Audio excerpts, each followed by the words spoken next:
నమస్కారం అండి. నేను డాక్టర్ మోహా శ్రీనివాస్ మాట్లాడుతున్నానండి. నేను వృత్తిరీత్యా గుండె డాక్టర్‌ని, కార్డియాలజిస్ట్‌ని.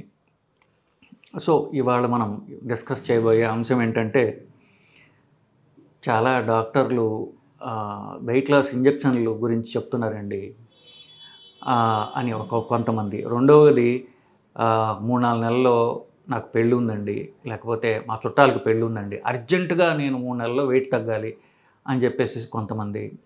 మూడోది ఆశ్చర్యకరమైనటువంటి అంశం ఏంటంటే, జిమ్ ట్రైనర్లు నా దగ్గరకొచ్చి, "సార్, ఇక 2 నెలల్లో పెళ్ళుంది. ఒక క్లయింట్ నా దగ్గరకొచ్చింది. నా ప్రాణం పోయినా సరే నాకు అర్జెంటుగా నాకు ఒక 15, 20 కిలోలు తగ్గాలి" అని చెప్తున్నారు ఆవిడ. ఇప్పుడు ఏం ఇంజెక్షన్ ఇవ్వాలని జిమ్ ట్రైనర్లు. ఇట్లాగా ఈ కొత్త రకమైన ఇంజెక్షన్ తోటి ఎవరికివ్వాలి, ఎవరు అర్హులు అనేటటువంటి అంశం మీద చాలా ప్రశ్నలు తలెత్తడంతోటి నేను ఈ వీడియో చేయడం జరుగుతుంది. అందరిని ఉద్దేశించి బేసికలీ. ముందు బరువు తగ్గాలా వద్దా? ఎవరు బరువు తగ్గాలి? ఎవరు ఓవర్ వెయిట్, ఎవరు ఓవర్ వెయిట్ కాదు అనేటటువంటి అంశం ముందు బేసిక్‌గా మనం మాట్లాడాలి. ఇది ముఖ్యంగా హైట్ బట్టి ఉంటుంది. ఇంత హైట్‌కి ఇంత వెయిట్ ఉండాలి అని ఒక లెక్క ఉంది. సింపుల్‌గా చెప్పాలి అంటే ఈ లెక్క, మీ హైట్ ఎంతో మీరు చెప్పులు తీసేసి మీరు హైట్ మెజర్ చేసుకొని అది సెంటీమీటర్లలో చూసుకోండి. మామూలుగా ఫీట్లో, ఇంచెస్‌లో చూడటం అనేది పరిపాటి అయిపోయింది. సో, సెంటీమీటర్లలో మీరు చూసుకున్నట్లయితే మీ సెంటీమీటర్ ఇప్పుడు 5 ఫీట్ 5 అడుగులు హైట్ ఉందనుకోండి, వాళ్ళు 150 సెంటీమీటర్లు ఉంటారు. ఇది కన్వర్షన్ చూసుకుంటే. సో, 150 సెంటీమీటర్లు 100 తీసేసేయండి. అప్పుడు ఎంత మిగిలింది? 50. 150 సెంటీమీటర్లు హైట్ ఉన్న వ్యక్తి 50 కిలోలు ఉండాలి. అలాగే ఇప్పుడు 165 సెంటీమీటర్ల హైట్ ఉన్న వ్యక్తి 165లో 100 తీస్తే 65 కిలోలు ఉండాలి. అలాగే 175 సెంటీమీటర్లు ఉంటే 75 కిలోలు ఉండాలి. ఇది మీ హైట్ బట్టి ఉంటుంది. కొంచెం అటు ఇటుగా వయసుతో మనం కరెక్షన్స్ చేసుకోవచ్చు, కానీ జనరల్గా ఎవరికైనా ఇది లెక్క. సో, మీరు మీ హైట్ చూసుకొని దానిలో 100 తీసేస్తే ఆ నెంబర్ ఎంత వస్తుందో దానికి దగ్గరగా ఉన్నట్లయితే, కొంచెం దగ్గరగా ఉన్న పర్వాలేదు, దగ్గరగా ఉన్నట్లయితే, దగ్గరగా అంటే అంతా మీరు అడగచ్చు, ఒక 5 కిలోలు అటు ఇటుగా ఉన్నట్లయితే పర్వాలేదు.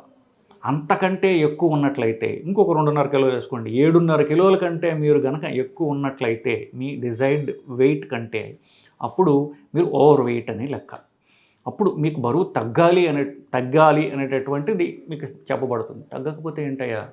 తగ్గకపోతే బరువు ఎక్కువ ఉన్నట్లయితే వచ్చేటటువంటి ప్రాబ్లమ్స్ ఏంటి? రక్తంలో కొలెస్ట్రాల్ పెరగడం, షుగర్ పెరగడం. ఈ 2 ఎఫెక్ట్స్ వల్ల రక్తనాళం బ్లాక్ అవ్వడం వల్ల ఏమొస్తుందో మనకు తెలిసిందే కదా. హార్ట్ అటాక్లు వస్తాయి, పక్షవాతాలు వస్తాయి, ఇవన్నీ ఉంటాయి కదా. సో, ఇవన్నీ మనం బరువు ఎక్కువగా ఉండడం వల్ల జరుగుతుంది. ఆన్ ద కాంట్రరీ, ఎప్పుడైతే మనం బరువు తగ్గామో ఈ షుగర్ తగ్గుతుంది, కొలెస్ట్రాల్ తగ్గుతుంది, బరువు తగ్గడం వల్ల పెరిగినటువంటి బీపీ కూడా తగ్గుతుంది. సో, తద్వారా వీటికి వచ్చే కాంప్లికేషన్లు కూడా తగ్గుతాయి. సో, ఇంకొక విషయం ఏంటంటే, షుగర్ ఉన్నవాళ్ళు 2 రకాలండి. సో, షుగర్ ఉన్న వాళ్ళలో 90% మంది అధిక బరువు వల్ల షుగర్ ఎక్కువ ఉంటుంది. 5% మందికే వంశపారంపర్యంగా స్ట్రాంగ్ షుగర్ రిస్క్ ఉండడం వల్ల ప్యాంక్రియాస్ అనేటటువంటి అవయవం దాన్ని క్లోమ గ్రంథి అంటారు తెలుగులో. సో, ఈ క్లోమ గ్రంథి తొందరగా ఫెయిల్ అవ్వడం వల్ల షుగర్ వచ్చేవాళ్ళు 5% మంది. 95% మంది షుగర్ వ్యాధి ఉన్నవాళ్ళు అధిక బరువు వల్ల వచ్చేటటువంటి ప్రాబ్లం. సో, బరువు తగ్గితే షుగర్ రివర్స్ అవుతుంది కదా. ఎవరైతే మేము షుగర్ రివర్స్ చేస్తాము అని చెప్పేసి చెప్పుకుని అడ్వర్టైజ్ చేసుకునే అందరూ కూడా ఈ బరువు తగ్గడం ద్వారానే షుగర్ రివర్స్ చేస్తున్నారు. అది సక్సెస్ఫుల్గా చేస్తారు. అందుకు 95% షుగర్ ఇందువల్ల వస్తుంది కాబట్టి. సో, మనం ఎక్కడ మొదలుపెట్టాము? బరువు పెరగడం వల్ల వచ్చేటటువంటి దుష్పరిణామాల గురించి మాట్లాడుతున్నాం కదా. సో, ఇందాక అనుకున్నట్టుగా అధిక బరువు వల్ల వచ్చేటటువంటి ప్రాబ్లమ్స్ అన్నీ కూడా తగ్గుతాయి. దీన్ని మెటబాలిక్ ప్రాబ్లమ్స్ అంటారు. షుగరు, బీపీ, కొలెస్ట్రాల్, దాని కాంప్లికేషన్స్, హార్ట్ అటాక్లు, పారాలిసిస్లు, ఇవన్నీ ఇవి మెటబాలిక్ ప్రాబ్లమ్స్. ఇంకో కొన్ని ఉంటాయి, జాయింట్ ప్రాబ్లమ్స్. ఇప్పుడు ఒక 65 వయసు వచ్చిన పెద్దవాళ్ళని చూడండి, దాంట్లో చాలామంది మోకాళ్ళ ఆపరేషన్ చేయించుకున్న వాళ్ళు ఉంటారు. ఇప్పుడు అదే మోకాలు 18 ఏళ్ళకి 20 ఏళ్ళకి వచ్చినటువంటి మోకాలే జీవితాంతం ఉంటుంది. కానీ ఆ వయసులో ఉండే బరువు మీరు 45కి వచ్చేసరికి బరువు శరీరం బట్టి డబుల్ అయిపోయింది. అంటే మోకాలు అంతకుముందు కంటే డబుల్ పని చేయాల్సి వస్తుంది. దీనికి తోడు వయస్సుతోటి దాని అరుగుదలతోటి కొంచెం మోకాలి జాయింట్ కొద్దిపాటి వీక్నెస్ రావడం జరుగుతుంది. జాయింట్ వయసుతో కాస్త ఎస్పెషల్లీ ఆడవాళ్ళకి వాళ్ళకి ఎప్పుడైతే ఈ బహిష్టు నెల నెలా వచ్చే బహిష్టు ఆగిపోయిందో వాళ్ళ శరీరంలో హార్మోన్స్ తగ్గడం వల్ల కాల్షియం తగ్గుతుంది. ఎముకలా వీక్ అవుతున్నాయి వయసుతో. శరీరం బరువా డబుల్ అవుతోంది, ఒకసారి అంతకంటే ఎక్కువ అవుతోంది. సో వీక్గా ఉండే జాయింట్లు ఎక్కువ పని చేయాల్సి వస్తే అవి చెడిపోతున్నాయి. సో దీనికి ఆపరేషన్ చేస్తున్నారు. అధిక బరువు వల్ల ఆపరేషన్ చేశారు, బరువు తగ్గలేదనుకోండి ఆపరేషన్ కూడా ఫెయిల్ అవుతుంది కదా. సో దానికి ఎముకలకి గుజ్జు పట్టడానికి ట్యాబ్లెట్లు అంటున్నారు, అవి అంటున్నారు, ఇవి అంటున్నారు, కానీ ఏమి సరిగ్గా పనిచేస్తుంటే దాఖలాలు లేవు, సైంటిఫిక్గా ప్రూవెన్ కావు. బెస్ట్ ట్రీట్మెంట్ బరువు తగ్గడమే. బరువు తగ్గినట్లయితే ముందు ప్రాబ్లం స్లో అవుతుంది, కనీసం జాయింట్ ప్రాబ్లమ్స్. రెండవది ఆపరేషన్ చేయించుకున్న ఆపరేషన్ 10 కాలాల పాటు నిలుస్తుంది.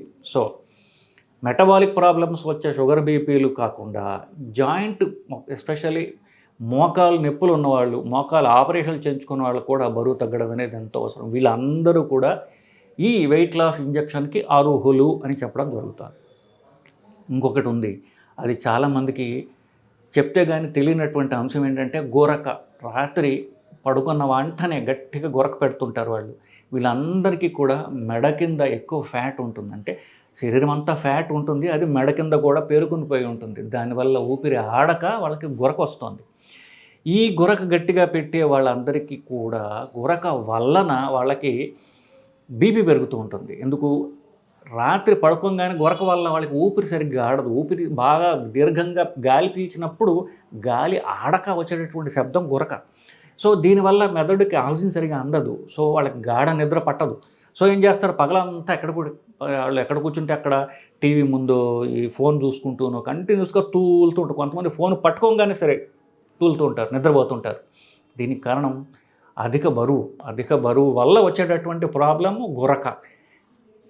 సో బీపీకి కారణం గొరకకు కారణం అధిక బరువు కనుక తగ్గించుకున్నట్లయితే జీవితాంతం బీపీ మందులు తినాల్సినటువంటి అగత్యం తప్పుతుంది కదా. సో మళ్ళీ లిస్ట్ అంతా చదవాల్సి వస్తే షుగర్ బీపీ ఉన్నవాళ్ళు, మోకాలు ప్రాబ్లమ్స్ ఉన్నవాళ్ళు, గొరక వల్ల బీపీ వచ్చిన వాళ్ళు, ఇట్లా ఇది కాకుండా ఇవంతా కొంతవరకు ఎక్స్ప్లెయినబుల్లే.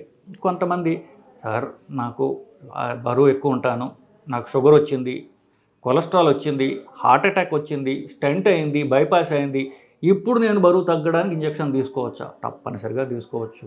ఎందుకంటే బరువు తగ్గడం వల్ల మనకి ఏ ప్రాబ్లమ్స్ అయితే గుండెకి బ్లాక్కి కారణం అవన్నీ తగ్గుతాయి కదా. షుగర్ మందులు తగ్గుతాయి కదా, బీపీ మందులు తగ్గుతాయి కదా. సో వీటన్నిటికీ ఒకవేళ మీ స్టెంట్లు బైపాస్ అయినా కూడా బరువు తగ్గే ఇంజెక్షన్లు తీసుకోవడం ఎంతో మీకు ఉపయోగకరము. సో నేను చెప్పిన ఎగ్జాంపుల్స్లో అన్నీ కాకుండా యువత ఎవరైతే ఉన్నారో నేను ఇంకా బరువు తగ్గడానికి నేను అన్నీ చేస్తున్నాను కానీ బరువు తగ్గడం లేదు, ఐ వాంట్ లుక్ గుడ్ అన్నది కూడా తప్పు లేదు. ఎక్కువ శాతం వీళ్ళే ఉండొచ్చు కాక జబ్బులు ఉన్న వాళ్ళు ముందు చెప్పేందుకు వాళ్ళకి తప్పనిసరి. వాళ్ళకి మనం నిజంగా బెనిఫిట్ తీసుకురావచ్చు. బట్ ఆఫ్ కోర్స్ యువత కాస్మెటిక్ వాటి కోసం నేను ఇప్పుడు ఇందాక అనుకున్నట్టుగా 3 నెలల్లో నా పెళ్ళి ఉంది, నేను బరువు తగ్గితే కాస్త ఎందుకంటే జీవితాంతం ఉండాల్సిన ఫోటోలు బాగా కనిపించదు అనుకుంటున్నాను, తప్పులేదు. అలాంటి షుగర్ లేకపోయినా సరే ఒట్టిగా బరువు తగ్గడానికి కూడా మనకి medical guidelines, medical bodies approve చేసినటువంటి ఈ ట్రీట్మెంటే బరువు తగ్గేటటువంటి ఇంజెక్షన్లు. అవి ఒకటి వెగోవి, రెండోది మొంజారో. ఈ 2 ఇంజెక్షన్ల ద్వారా మనం బరువు తగ్గచ్చు. సో నాకు ఇంజెక్షన్ తీసుకోవడానికి అర్హత ఉందా, నేను తీసుకోగలనా, తీసుకోవచ్చా అనడానికి ఈ వీడియో ఒక్క సమాధానం. ఇప్పుడు ఈ చెప్పడం పైన ఎగ్జాంపుల్స్ ఏవైతే నేను చెప్పానో అవన్నీ మీరు ఉన్నప్పుడు మీకు నేను తీసుకోవచ్చా కూడదా అనేటటువంటిది మీకు చాలా వరకు క్లియర్ అయి ఉంటుందని నేను భావిస్తున్నాను. జనరల్గా 7-7.5 కిలోల కంటే తక్కువ మనకి తగ్గాల్సిన బరువు ఉన్నట్లయితే వాళ్ళకి ఇంజెక్షనల్ ట్రీట్మెంట్లు అవసరం లేదు. జనరల్గా 18-19 ఏళ్ల పిల్లలు, 20 వయసు కంటే తక్కువ వయసు ఉన్న పిల్లలకి డైట్ అండ్ ఎక్సర్సైజ్ చేయండి అని చెప్పడం జరుగుతుంది. ఈ 2 కేటగిరీస్లో మాత్రమే, అన్లెస్ పిల్లలు బాగా బరువు పెరిగిపోయి వాళ్ళకి ప్రాబ్లమ్స్ వస్తుంటే తప్ప, అంటే నేను చెప్పిన ప్రాబ్లమ్స్ అన్నీ కూడా పిల్లలు కూడా రావచ్చు కదా. సో ఆ షుగర్ ఉండి వాళ్ళకి ఎట్లా ప్రాబ్లమ్స్ ఉంటే తప్ప మిగతా జనరల్గా పిల్లలకి డైట్ అండ్ ఎక్సర్సైజ్ వాళ్ళకి హ్యాబిట్ కావాలని ముందు వాళ్ళకి చెప్పడం జరుగుతుంది. ఇది వాళ్ళకి గట్టిగా వాళ్ళకి ఫస్ట్ అట్లీస్ట్ ట్రై చేయడం మొదలు పెట్టాలి కాబట్టి. సో ఈ 2 కేటగిరీస్ కాకుండా మిగతా వాళ్ళందరూ నేను చెప్పిన ఎగ్జాంపుల్స్ అందరూ కూడా ఇలాంటి ట్రీట్మెంట్‌కి అర్హులే అని చెప్పడం ఈ వీడియో యొక్క ఉద్దేశం అండి. నమస్కారం.